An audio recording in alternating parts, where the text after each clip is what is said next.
Tonight, people flying in and out of San Diego International Airport are bracing for an expected travel crush as the Labor Day weekend wraps up. Good evening and thanks so much for joining us. I'm Marcella Lee. Today was expected to be one of the busiest travel days of the year. CBS 8's Anna Laurel spent the day out at the airport and joins us from there live. Anna, how's it going tonight? Marcella, I'm really surprised at how light it seems. I've been out here for several holidays now reporting to see how things are looking, and it's really smooth sailing so far. Everyone we spoke with say that today was a lot easier than they feared. I live in Florida. We flew out of Sacramento. Why did you leave San Diego? Family reunion. As summer winds down, people traveling into and out of San Diego International Airport took full advantage of their last holiday weekend before the school year gets into full swing. We did a lot of walking on the beach. 14 million Americans expected to travel this weekend, 80,000 per day arriving or departing out of San Diego International now through Wednesday. We heard it was going to be busy coming back here today, and traffic was a little busy getting into the airport. This was the scene outside around noon to get into the airport to pick people up and drop them off. This seemed to be the busiest area we saw. Later this afternoon, things were quiet, even at the TSA line. It hasn't been bad. Normally, what you expect on a holiday weekend. I did hear it was going to be a big travel weekend, but no. I feel like everyone's trying to give off San Diego energy.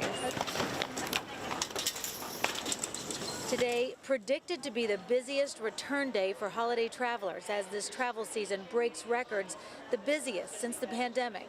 Here at San Diego International, the departure board had very few delays, no cancellations.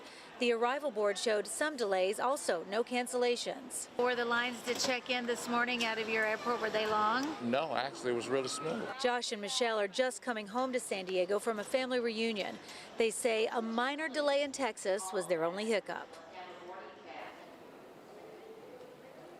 All right, so I just looked up and saw that the arrival board is now showing a lot more delays as they're coming in. So now is when it's starting to get busy out here. That's what we've been told, at least by the experts.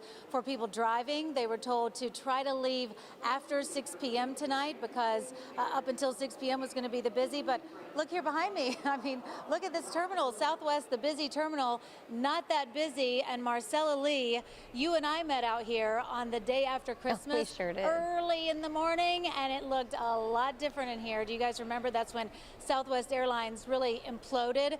That's not happening today. I think that line sailing out here. Stretched from where you are at least 3 football fields down to the gate. Yeah. That was crazy. So yes, if we could survive that, we can certainly survive today. But it's nice to see that things aren't that crazy, and maybe people kind of, you know, are coming in waves. And it's always a nice thing if you're from San Diego to fly back home, you know? It really is. Wonderful. That's what actually my question to people from San Diego. Why did you leave? Everybody, of course, they got big answers, big reasons. Yeah. But you're right. It does come in waves. Give yourself plenty of time. It seemed like it was busier getting in here than it is inside. And just picking up sometimes at Terminal 1 can cause a few frustrations. But overall, for a busy holiday Sunday, it doesn't look too busy out there. Thanks so much for that report, Anna. That's right.